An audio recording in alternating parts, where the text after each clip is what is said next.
So you can be thinking about all the positive things and trying to force yourself into a new program, mantra, decree, and you could say them out loud. But if you're feeling scared about it, or you're feeling, I remember my grandmother tried that like 3 times and she failed, or even I failed twice and maybe I shouldn't try again. Like that puts negative equations into the equation. So you'll have like a plus, plus, plus, and then a little bit of subtraction. So you might get a little headway, but you might have a pullback too. And that will look like maybe getting a business deal, but then they cancel on you right at the end, or you get that date and then they don't show up, or things like that. Hi, everybody. Welcome to the Ask Julie Ryan Show. It's where we blend spirituality and practicality to help you live a life of purpose and joy. We have Dr. Sharnael Wolverton-Sehon on the show with us today. Sharnael, a naturopathic doctor, merges holistic healing, energy medicine, spirituality, and quantum science to help people manifest their dream lives. With clients in over 50 countries and a global platform through True TV, her approach is both mystical and grounded. I'm excited to hear how she bridges science and spirit and about the breakthroughs she's witnessing. Please remember to subscribe, leave a comment, and share this episode with your family and friends. Now, let's go talk with Dr. Sharnael. Sharnael, welcome to the show. I'm so delighted we finally connected. Yay, me too. I'm so excited to be here. Wonderful. What's the science of miracles? Yes. So the science of miracles, remembering the frequency of love, was birthed out of an encounter that I had 2008 or 9. Basically I was kind of in this strange in-between place of finding myself a new single mom with 3 small children, and lost my business because of it as well. I was in full-time ministry at the time, and it was very frowned upon to be in a divorce situation. We were on television for 3 years, and so we lost our contract for that as well, and actually 3 different contracts. And so I was, I was just, I was also having some pretty major health issues. So pretty much like all areas of my life were just ready for an opportunity and a shift. I probably didn't see it like that at the time. I'm sure not. Yeah. You're like, what the heck? Why is my life falling apart? I know. But at the time, I was really seeking, in the way that I knew at that time, fasting and meditating and contemplating and purging and feeling and writing and, doing all the things that I knew, like I said. But one morning I got up to walk in my living room. And when I did, there were these 2 ginormous, like I say, 14 feet tall beings of light in my living room. And I thought maybe I was dreaming. Um, I wasn't sure. And I was just in awe. The feeling that I felt with it was overwhelm and fear, and also confusion, and just a lot of different feelings. And yeah, it wasn't just these 2 beings, but they also had these like huge amounts of stacked books everywhere and a huge desk. It looked very antique-y, and very large because they were large, so the desk was larger than what I would sit at. And there was the one being looked kind of female-ish and one looked male. The female walked around to the desk and sat down and opened one of the books. And me, being curious, went over to look over as much as I could to see, like, what is this about, with fear and trepidation. And it was records of names of people who had illnesses who were healed of certain things naturally, mostly using essential oils, but there were other things there too. And it was just record after log after log after log. Um, I remember just the feeling that I had at that minute, really the entire process was like I felt so much love that it was literally coming in from the inside out. It was just literally touching me to the core and coming out, and I was tears were coming down, and actually, when I talk about it, it's like I can feel it all over again, and, at one point, she looked at me and and I heard, without speaking, I just heard her say, "What do you want?" And I said, "I wanna be a part of that." Not even really knowing what that meant, but I just knew, walking away from 20 some years in ministry and seeing people get healing and then losing it and seeing miracles and different things, I always really had a lot of victory and joy seeing when people were in their whole self, and this was exciting to me, I'm gonna get emotional. Um, so so she looks at the other guy, and the guy does kinda like this, and then she's like this, and then really serious, Julie, she points at me and stares right in my soul, and she says, "Tell them they're not truly living unless they're living true."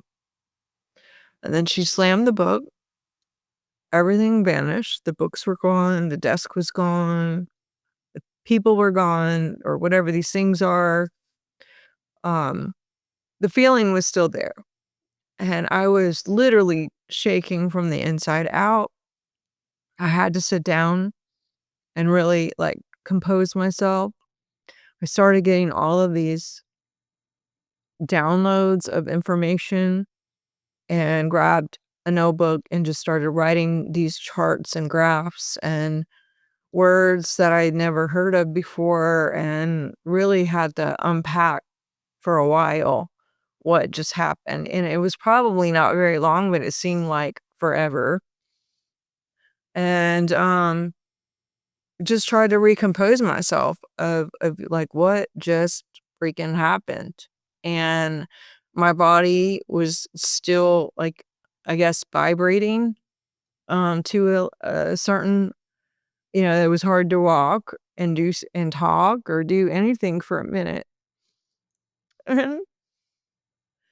And just this understanding or knowing of, the power of who we are and the love and what we're capable of.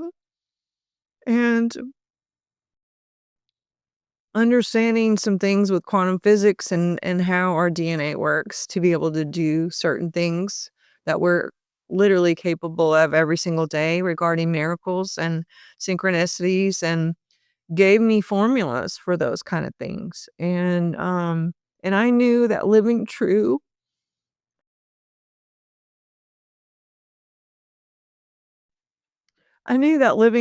wasn't just like, oh, like a little white lie kinda thing, like, "Do I look okay in this outfit?" And, "Sure, yeah, you look," not like that, but more like everything across the board as far as who your partner is, where you live, at what season are you living there, um, who you're doing business with. Are you gonna even go down to the grocery store at 2 o'clock, or are you going to sit here and write? And, like every minute of every single day, from the very tiniest things to the very, very biggest things, doing what you know to do in that moment as truth for you. And your truth could be completely different, and hopefully is, from mine. And that's what the diversity is of all of us here on the planet. And I understood about the field. I understood about how the field works and how there's our own personal field and our collective field. And I just wrote all this down, and I ended up coming into a book that Science of Miracles and remembering the frequency of love, because when we are true and we're living that, when we embody everything that we're supposed to be doing moment to moment to moment, it does change our immunity. It changes our ether brain, our physiology. It shifts everything, which adds to the collective to shift consciousness on that level as well. And so that has been my mission and what I've been doing ever since. All right. I have about a bazillion questions for you as a result of that. First of all, who now looking back at it, how long ago did this happen? That was, I want to say 2008, 9. I have to look on my Okay. diary, you All know. right. So quite a while ago. Who do you think those beings were? Or have you seen them again? And who do you think they are? That's a really great question. I have asked so many times, and I actually thought, again, I thought I was dreaming. And unless we're still in that dream, I haven't woken up from it. I've went to sleep, many sleeps since then. And as far as seeing her or him, I later um, have named her or known that her name is True, and the other one was named Living. Interesting. And my practice is actually called Living True Wellness. And yeah, I've heard her, not seen her. I will hear, like, whispers of little things to do or not do, or, you know, just hunches of things, uh, but not seen her again. And who do I think they are? I don't know if it's, like, angelic realm, celestial stuff, off planet, um, ancestors. I don't know. She looked very Scandinavian type look, which that is my background, but he actually looked like Asian descent, which is interesting. And I'm like, "Okay," I've looked at angels and I came from that realm of ministry and believing in angels, and I don't even know if we all really grasp what angels are, really. Angels just mean messengers. And so for me, they were messengers of some kind that came for a perfect season that I needed something more. When you say that they talked about being your true self, and you talked about, okay, what am I doing at this moment in time? What am I doing at 3:30? What am I doing tomorrow morning? How do we know we're following what we're being led to do? That's a great question. For me, I pay attention to how I feel. I can kinda get like a like a check, I call it, like a no, when I sometimes will hear an invitation or be presented with some opportunity. I kinda feel it in my stomach, and sometimes it's really blurry, and I don't always 100% know, and so I will muscle test or pendulum or take a slower time to respond, so I could just really contemplate on it or get advice from my husband and weigh in on that. Ultimately, I'm going to do whatever I choose in the field that's required of me, regardless of my environment. I try not to lean on any outer and go in, but following my heart, really, and following that gut. And sometimes I know this is so silly, but I'll do this like eeny, meeny, miny, mo. And if it lands on the thing that that I have peace with, I'll feel it. And if it lands on the thing that I don't have feeling it, I'll go, "Man, I kinda wanted the other one." And then I actually know, "Oh, okay, well, then it's that one." So it's not really a thing to go by, and go, "Oh, if you land there, that's it, and there's no escape." But it's more to feel a compass of how I feel in my body with that. Do you find that that information comes in when you're thinking about insignificant or mundane things like, I want to watch this YouTube video and I also need to do the dishes. So, which one am I going to do? Or is it just more profound things, more? I think that we're on autopilot quite a lot often, and we just, scroll or sleep extra or stay up late watching Netflix or something, and then I also am very aware when I have stayed up and I'll hear, like, "Go to bed," or, or I'll just have this knowing, like, I should sleep because, maybe I'll get a dream or get something in the night, or I just need the rest for my physiology, and it's the same too with, like, let's say I have a whole planned day, but I keep getting, I need to call so and so, or I need to go to the post office, or I need to go to this grocery store, and I normally go to that one, but I'm gonna go to this one today, and I don't know why. And if it comes out of nowhere too, I especially pay attention to it because it's like, well, why would I? And sometimes I don't know why, and sometimes I find out why, and sometimes I don't know why, but I go and I'll find out like 5 months later, oh, Right. that's Right. the thing. Yeah. And sometimes I never know, and I may never know. It could but our presence carries that field. Maybe someone just needed to be in our field. Maybe somebody else needed to be in our field. There's we all contain information within our field, and even locations contain information. So sometimes I'll be called to go to a city or state somewhere else for a weekend, and I have no idea why. And it's like, oh, well, there's something there on a environmental vibration that is going to bring a shift and shake things up in my field a bit to see something a different way. Mhm. When you talk about your field or somebody else's field, can you explain that to those listening and watching that aren't really they've heard the word, but they're not really understanding what all it encompasses? Yes, so our biofield, all of us, anything living has this field, or a electronic belt. There's a lot of names for it. I'm sure that names I don't even know. Bio for me is dual. It's both radiating out and also magnetizing back in. And what's contained in our field has a lot to do with what we're thinking about, what we're talking about, what we're feeling. There's also an energetic equation for every organ based on how it's functioning.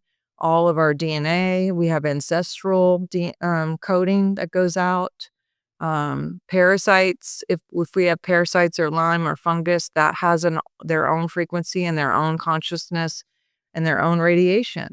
And so a lot of times people will segment like spiritual, health, business, when really it's all one ginormous database of different things. And when we shift health, it actually will shift things in partnership and business and abundance. And when we shift everything in abundance, same. I always say you can't pee in the pool and hope it doesn't get it everywhere. The Great analogy. energy is energy, and Yeah. I'll work with people who have parasites, for example, and I did these parasite cleanses once a month, as a group, just a free thing we were doing, and on the exit questions, just out of curiosity, I'm like, "How are you feeling? How you sleeping? Are you seeing anything different?" And I had hundreds of people who came back and said, "I got a check in the mail from, like, 2 years ago that was owed to me," or the narcissistic boyfriend stopped calling finally, or someone isn't trolling me anymore on social media, or I got that job offer. And anytime we make those shifts where we're cutting off the supply of a radiation that used to be there, and we're clearing that out, whether it's killing parasites or doing a biofeedback scan or doing anything kind of clearing to get rid of it, that's going to change the equations. That's gonna change the code, which is gonna change the magnet to you. And so there is a very much big hand in hand with all of those things, and truly what we think too, and what we talk about. So you can be thinking about all the positive things and trying to force yourself into a new program, mantra, decree, and you could say them out loud. But if you're feeling scared about it, or you're feeling, "Oh, I remember my grandmother tried that like 3 times and she failed," or even I failed twice, and maybe I shouldn't try again. Like, that puts negative equations into the equation. So you'll have like a plus, plus, plus, and then a little bit of subtraction. So you might get a little headway, but you might have a pullback too. And that will look like maybe getting a business deal, but then they cancel on you right at the end, or you get that date and then they don't show up, or things like that. I have experienced too that when we enhance our life in one area, it enhances it all areas of our lives. It's like, all boats are going to float eventually. And same thing. I've experienced the same thing as what you're talking about. I find that imagination is key in how spirit communicates, not just with healing, but with everything. Have you found that to be the case as well? Absolutely, because some people hear, some people see, some people feel, some people know. There's all these different ways to interpret. Or do a combo platter, which is what I do. Yeah, yeah. All of them. The more you do it, the more they all come in. It's been my experience with myself and also with my students. And even when I have a deck of cards that are crystals, they're crystals, oils, and decrees. And this was birthed because I was studying essential oils and frequency, and then I found out the crystals also have frequency and energy. And I went to go see a doctor friend of mine, and he had muscle tested me, and it showed that I needed a vitamin D. So he put a vitamin D in my field, and I actually went weak instead of strong. And I was just, like, baffled because I'm like, "Okay, well, clearly I need a vitamin D, but what's the problem here?" And so we tested, is it the label, the color, the brand, what's the deal? And we went through every single word picture on the label, and Ecuador came up, went weak. And I had almost died in Ecuador. And so he cleared that out of my body and out of my field and the trauma related to that and the feeling and all that. And then I could be strong with vitamin D. But I was in the process of putting together a PDF for a book with the marriage of essential oils and crystals in one book for a reference guide. And I was like, "You know what? I'm not gonna do a book. I'm going to do cards, and you can use them as flashcards, or what I tested is if I put this crystal in your field, you're strong. If I remove it, that person's weak." And then I gave them just the imagery of the card. They hold the card, and it held the same frequency as if they were holding the whole crystal. And I removed it and, it held space for the recording of that frequency. And, so with the card, you can bring this in your purse for the day, pick whatever, put it in your car, put it under your pillow, sleep with it, put it on someone's mattress, or, stick it in the kid's backpack or lunchbox for the day, or, and then pick something else different. And then traveling, it makes it a lot easier. It's not as heavy to carry a box of crystals, versus actual heavy crystals. Well, I think all of us have had the experience of imagine you're sucking on a lemon and we start to salivate. Same concept Yes. with that. Why would somebody want to raise their vibration?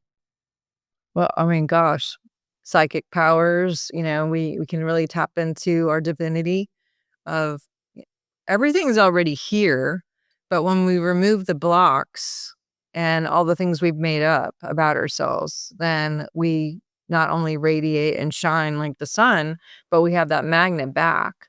And so, the more gifted and creative and joyful I can be, gosh, why not? We're only here for however long. Like, why not enjoy it and have fun and do the things that truly are fun for us? And obviously we got to pay bills and do, normal adult things that aren't always super nice. But if we can have the perspective that it's not what we got to do, but what we get to do, like when people gotta do the dishes or whatever, the laundry and all this stuff, and then, like, you drive by and you see a homeless person in the front of the bank, and they don't even have anywhere to sleep, and it's like, "Oh, sorry," like, "Thank you that I have a house to clean, thank you that I have running water," "Thank you." Right. I put on I put on fun music or I'll listen to something like a book on tape or a podcast or something to make it more enjoyable when I'm folding laundry or doing the dishes or something like that, just to make it more of a fun experience. How does long distance biofeedback actually work? And what role does quantum science play in creating real time healing outcomes? Sure. How does it work? Gosh, entanglement in general is real. Which is what? Entanglement is when we kind of merge into that field and everyone's connected anyway. Um, but the first time that someone had did bio, meaning two, going out and coming in, there's some technology that will just do uni technology, meaning it'll show diagnostics like an X-ray or gosh, an MRI or something where you just see and get data. With biofeedback, there's not only the diagnostic aspect, but then it will customize frequencies based on what is missing or what you need to be beefed up or brought down to get that Right. balance. Right. And we do an aura picture so we can see what's going on in the field. And then we also do voice technology. Well, it's called Evox, where because everything we say comes from a place of what's going on in our body and our DNA. And so, the first time that someone used it on me that I'm aware of anyway, because 'cause they're using it nefariously as well with the government, but, a doctor had said, "Hey, I have this new technology, let me try it out on you," and I was, like, laughing at him because I was like, "This is dumb, there's no way," because he's in a different state than me, and I'm like, "It's not gonna work." And he said, "Oh, I'll just do it as a guinea pig or whatever." And so a few weeks later, I texted him and I was like, "Hey, did you ever do that thing? Ha ha ha ha." He was like, "Oh, I totally forgot. I'll get onto it, blah blah blah." And then a couple of weeks later, I came home from work. I sat down on the couch and all of a sudden I just felt like super like weighty. Like and my eyelids and everything were just like, ugh. And I was thinking, I wonder if he's doing it. And I never take naps, Julie. I cannot sleep during the day. I don't know if I have FOMO or what, but I I just can't. I could barely sleep at night, let alone during the day. And here it was 2 o'clock in the afternoon, and I conked out on my couch, sitting up. My husband does this all the time. It's so annoying, but I never do this. And I sleeping sitting up. Kids coming in and out between 2 and 3, dogs and cats and, all the slept through all of it. Woke up, I think about 10 or 12 hours later, grabbed my phone and immediately was, like, texting him, "Did you" and I look, and at 1:55, he had sent me a message, "Hey, I'm about to do it." Totally knocked me out, and I was like, "Wow." And so I knew the effects, feeling it at that moment, but I was still logically going like, "How does this work?" And how do And he did it 3 times. The second time had the same effect, knocked me out. The third time had the opposite where I was, like, cleaning out 23 bags of garbage out of my garage, bringing everything to Goodwill, going through all my cabinets, like, clothes, going through the kids' clothes as they change ages. It's like, "Okay, that's yours now, and this is the garbage," and, I was like, "Where is this energy coming from?" I lost weight, I was sleeping well, I was dreaming, money was coming in. It's crazy when you clear out stuff that is stagnant, whether it's death, energy, or doubt, or frequency, or programs, like, everything is moved out so things can come in. And so I was like, "I'm sold," and I was still logically going like, "What's the mechanics? Like, how is this long distance?" And so I just thought it. I just thought it in my mind, and the next day, the direct TV went out. And I called the 800 number and I was like, "Yeah, blah, blah, blah," and somebody in Mexico answered and they were like, "Oh, okay, turn it off. We're gonna send you this beam and then turn it back on and then it should be all working. Give it 30 seconds." I was like, "Okay."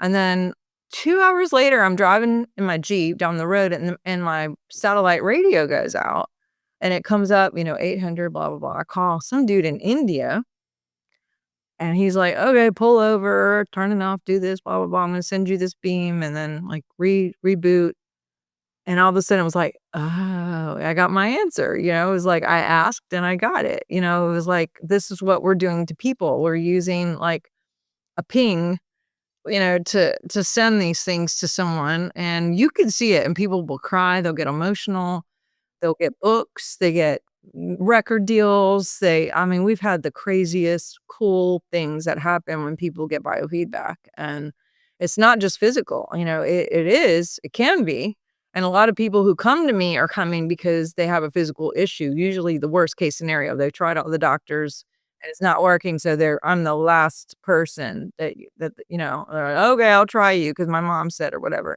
and, but it shifts every bit of their life. And you're like, "Oh my god, I got 3 job offers yesterday. What the heck? I have 4 books." One lady is writing 12 books right now, like, Oh all my at once, goodness. I was Wow. like, and she's lost 100 pounds since Wow. February. So it's like, "Okay, okay." Yeah, it's fascinating. Does the soul/spirit play a role in physical healing, the person's spirit?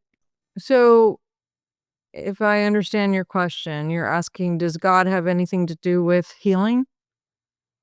Well, if one believes that we're a fractal of the divine and our spirit is the divine, yes. Absolutely. We're already there. That's why I say remember as in member. Um, it's not about trying to get somewhere too, 'cause I appreciate Christianity, and also most of it is always trying to get there, always trying to be there, always, and even in a lot of the new age, it's like, "I'm working on it," "Well, try," it's like those words and those programs, learn, include effort, and it's like, there isn't any effort. The only effort is choice and remembering that you're already there, and as we remember, the blocks are gone because there isn't anything that we need, it's already in, and it's just when we remove those programs that we aren't those things, that's when we shine, and that's when we radiate. When we have the sun, you can yell at the sun, you could throw rocks at the sun, maybe there's a cloud in front of it, but is it gonna stop radiating? It's just shining. It's gonna do its job. It's gonna shine, shine, shine. It's gonna bring heat. And, maybe we're inside and we don't see it, or we have a bad day and we yell at it or whatever. It's not gonna stop. It's just gonna radiate. We can be like that, or we can be like a sponge and just take everything on and be like, "Oh, woe is me, victim, victim." "Oh, I'm working on it. I'll try. I'll think about quitting smoking tomorrow." It's like, well, do it. Just do it. Yeah. Yeah. When you try, it doesn't happen. You're trying, you're not doing it. I agree. If healing had a soundtrack or a piece of music, what would it sound like? Would it be a song? Would it be a certain type of music? What would that healing soundtrack sound like to you?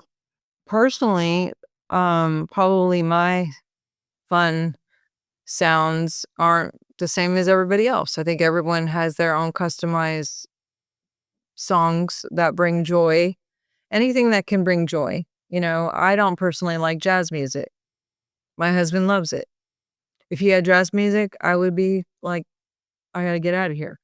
Um, I like the Counting Crows. I like Matchbox 20. I like, anything that makes me happy and smile and fun and nostalgic. And, maybe all the lyrics aren't perfect.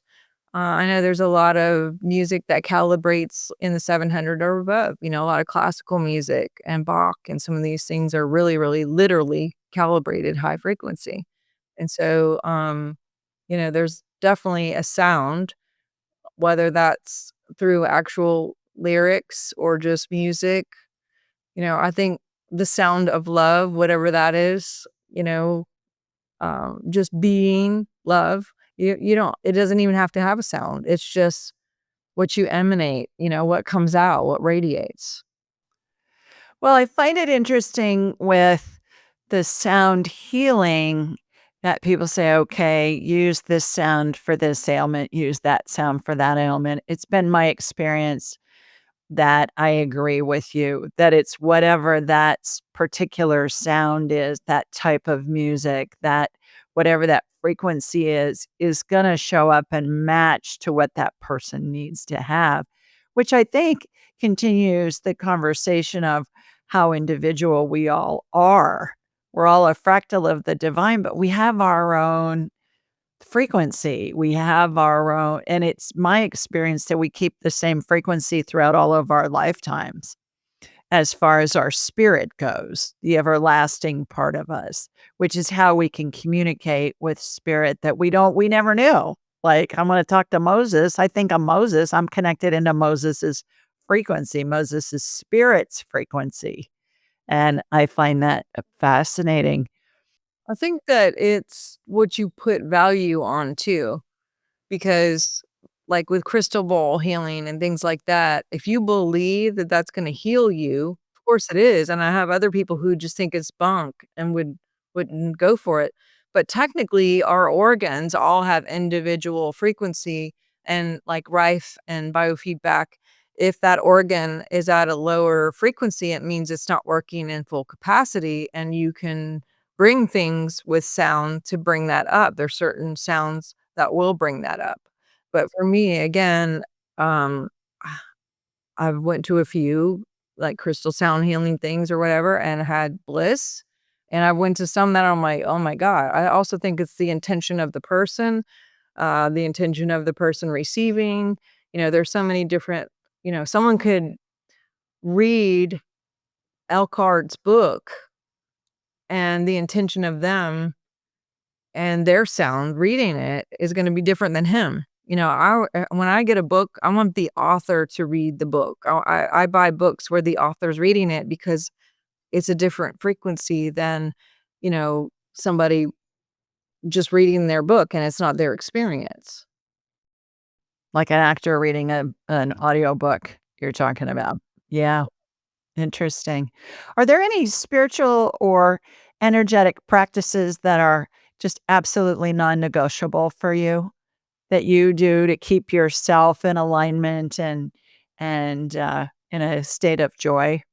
I do so many things. I mean, I have hyperbaric, infrared, I have a vibrational plate, lasers, PEMF, I have ozone. I really love ozone. I do crystals and essential oils, and I say crystals, I just have them all over the house when I don't do them, but I mean, they're just everywhere. I, you know, I think for me, the ongoing practice is the mental of just like not ruminating on negative things, not catching someone's thought process and staying into union of divinity, not, getting entangled in things that aren't my business or anything for me to be a part of, getting in this group text where they're all, like, dogging whatever politician or what. I was like, "Get me out of here," or like you said, leaving the room if there's some kind of violence on. I mean, even in Facebook, you could scroll and like today, I saw something come through really quick of, like, a dog that didn't have back legs, and I don't even wanna say it, and it was like an adoption thing, but, like, wow, now I'm, like, trying to still erase that from my mind, and so just trying to stay above the snake line, of, purity and what I see and what I hear and what I feel and what I'm thinking and who I'm with, because that's Mhm. tangible. They say the top 5 people that you hang out with are going to be pretty much you, and we tend to hang out with people at the same level of our frequency, and a lot of divorce happens when people come up above 200 because they're like, "Oh, I don't know who that guy is." But even, like, cleaning supplies can bring frequency down, and so I've seen people who use perfume or cleaning supplies switch it up. It changes the feel, the pheromones, and then they're like, "Who's this guy? I don't wanna be that guy anymore," and they completely shift. Is that what's happening when perhaps a longtime friend leaves our life for whatever reason, not necessarily dying, but they maybe take something out of context and they're not willing to discuss it, or they just cut somebody off. I was talking to a woman yesterday about this, and she said, "This woman's been in my life for 50 years." And she misinterpreted something that I said, and she just told me she never wanted to talk to me again. And my client was saying, I thought, well, really? After 50 years of friendship, you don't want to talk to me about it to see what my intention was?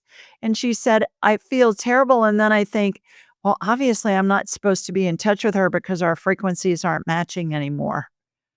Yeah, and are you seeing that a lot more in the last few years? I am actually.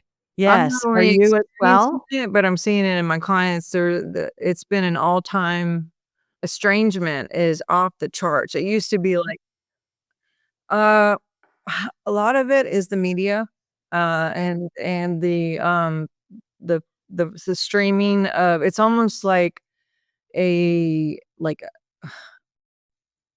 trophy for you to, like, cut someone out now because they're like, "Oh, I'm doing this under the guile of, self-help. This is for self-help, and I'm cutting them out," you I'm know? setting boundaries. I Yeah. was like, you're setting a boundary without finding out what the real, back to your idea, what the truth is. Yeah, and Uh, unfortunately, and a lot of the kids, and I'm not picking on a generation, but a lot of the kids are, the younger what I'm finding is a lot of the younger people are, like, cutting off their parents or their friends or their siblings, and what it does is it leaves out the opportunity for people to learn communication, to be able to sit down and hear sides and then reevaluate and and be together, because, like, I don't know how you grew up, but I have a sister, and if something we still don't get along half the time, but to this day,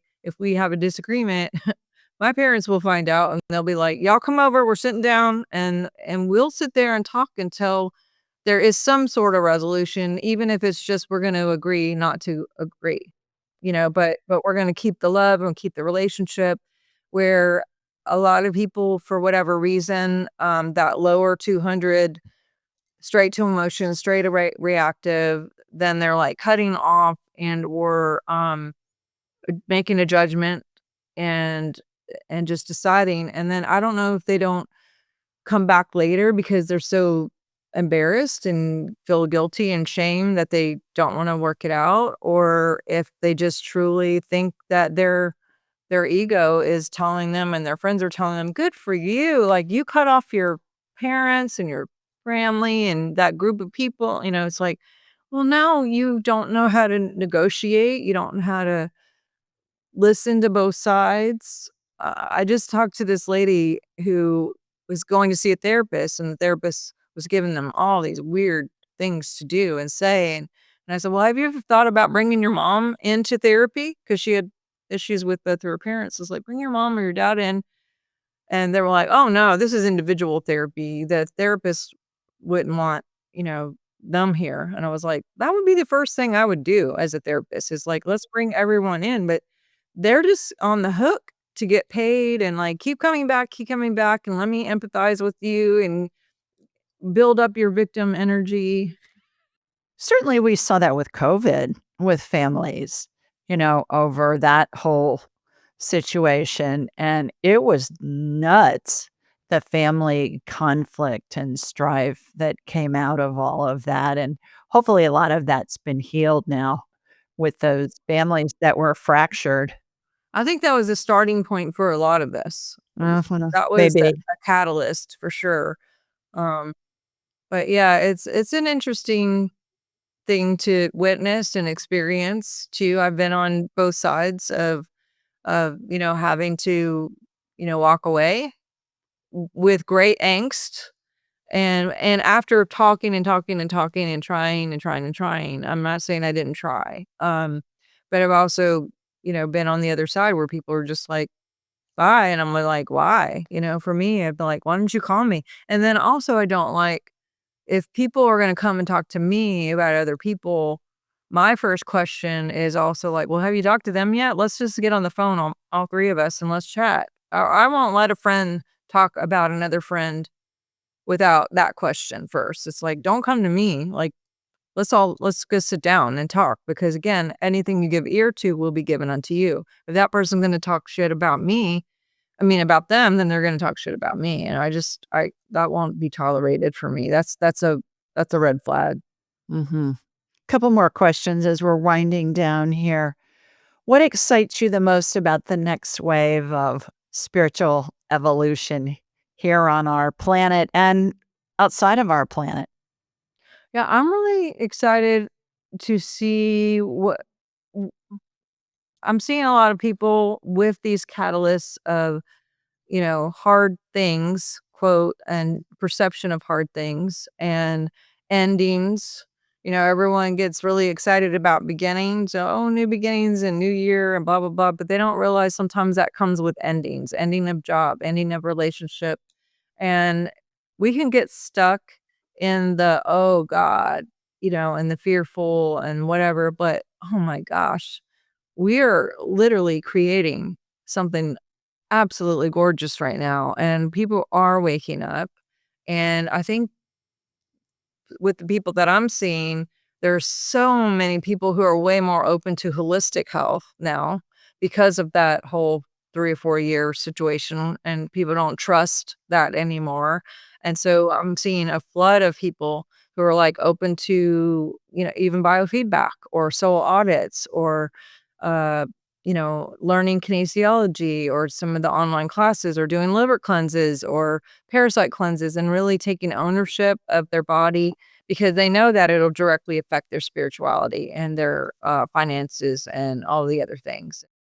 Is there a simple tool or practice that anybody can begin using today to help them feel more aligned, more in tune with their own bodies and their own spirits? I always tell people, "Get a biofeedback scan," because it's gonna give you diagnostics, it's going to give you frequencies, and then most people who do biofeedback as a practitioner are not naturopaths. They're just not say just, but they are technical practitioners, and they will just set up the frequencies and send it, and, you know, for me, I like to look at the reports, because if I could see the reports and I can give some homework for that individual and say, "You know what? You might need to get in the sun a little bit, or stay off your phone, or go to bed before 10 o'clock because the chemistry of your brain is, the neurotransmitters are blah, blah, blah," or maybe you need to do a liver cleanse or a parasite cleanse or something really easy. There's some quick fixes to anchor in the frequencies that we send, and that way more you're not having all of this energy go to 29 things. You might just have to hone it into like 4 things because you could take care of 25 things real easy by taking a vitamin or something, or go get grounded and sit outside. And um for me, I have seen so many people just pop up and up and really clear a lot of things to be able to get that clarity, to give them more direction, to know what is it I'm supposed to be doing right now? What is my actual purpose? And actually have the funds come in to have God fund their mission, because too, all of that stuff can get static and stuck, and it's like we can move all that out. And I'm seeing a lot of that, and again, it's remote. So you don't even have to come physically be in my practice. You could just literally we do it over the phone, and it's for super easy. But that I love that. I love the tools, some of these just to keep these in your field, mindset things, music, like you said. There's so many amazing, powerful things that are absolutely free. Look at the sunrise, breathe, you know, lots of fasting is huge. There's a lot of free things too. Well, and you have a book all about the keto diet too and the keto cleanse. I do. You wanna say something about that real fast? Yeah, just I think as a whole, the world is super addicted to carbs and sugar, and um, cancer feeds on sugar. Parasites and fungus feed on sugar. Sugar is in almost everything. It's just pretty difficult to have any kind of food if you're not making it yourself that's not gonna be loaded with sugar. Uh, so when I was dealing with my health issue, that was one of the top things is, like, I literally just went keto, and back then it was called Atkins. Now it's more like keto or carnivore or whatever, and not everybody does well on it forever, and I don't always do it forever, but, I'm in the middle of a fast right now. I'm actually on my 4th day, and And that will clear so many things physically, which changes my entire feel.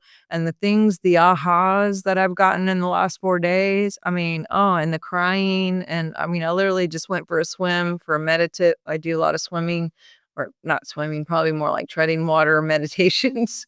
And, I mean, I was just getting so much stuff because I was, like, cleaning out a lot, and all of this, like, new revelation was coming in, and new code, and I was like, "Wow, I should do this more," you know?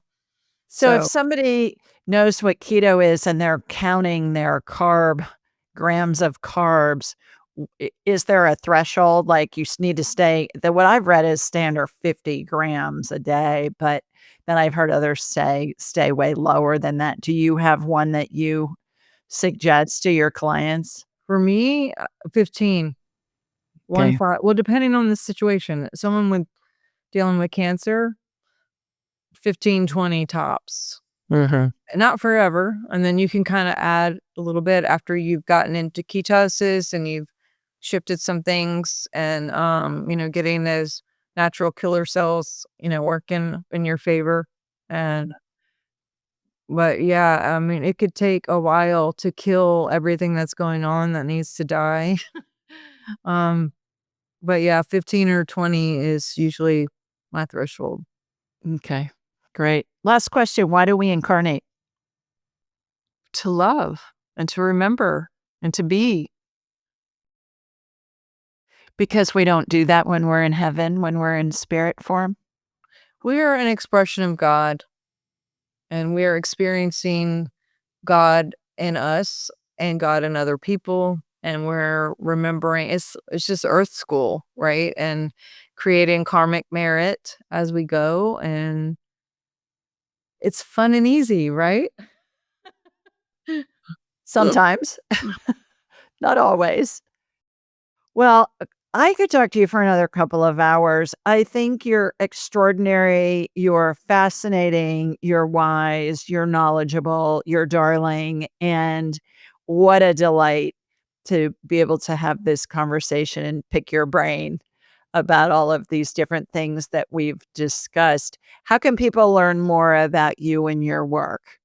Yes, if you go to drsharnael.com, it's DRSHARNAEL. My social media is there. I have online courses. We do group cleanses for free. Right now we're doing the Candida thing. We'll be doing a parasite thing in a couple months. I have my podcast every Thursday. I have lots of free resources on my newsletter if you guys want to get on my newsletter. But yeah, my books are there. I have a lot of cool like EMFs and technology things that I sell on the website. And yeah, I'd love to meet with you guys, whoever's out there and you're looking for a jump start one way or another. Biofeedback is a great way to start. Soul audits are a great way to start. My book, this is huge. I've had so many testimonies of people living out miracles just by reading the book or getting the audio.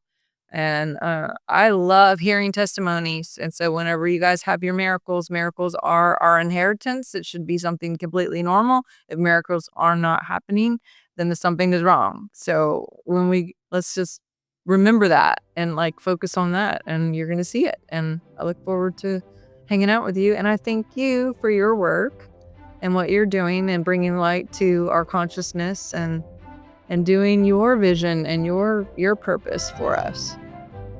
Oh, my honor.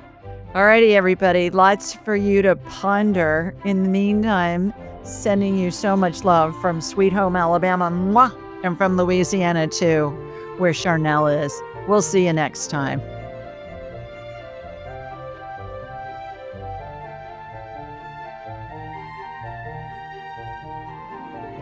To enhance your spiritual journey, click on one of the videos below and remember to subscribe, leave a comment, and share this episode with your family and friends.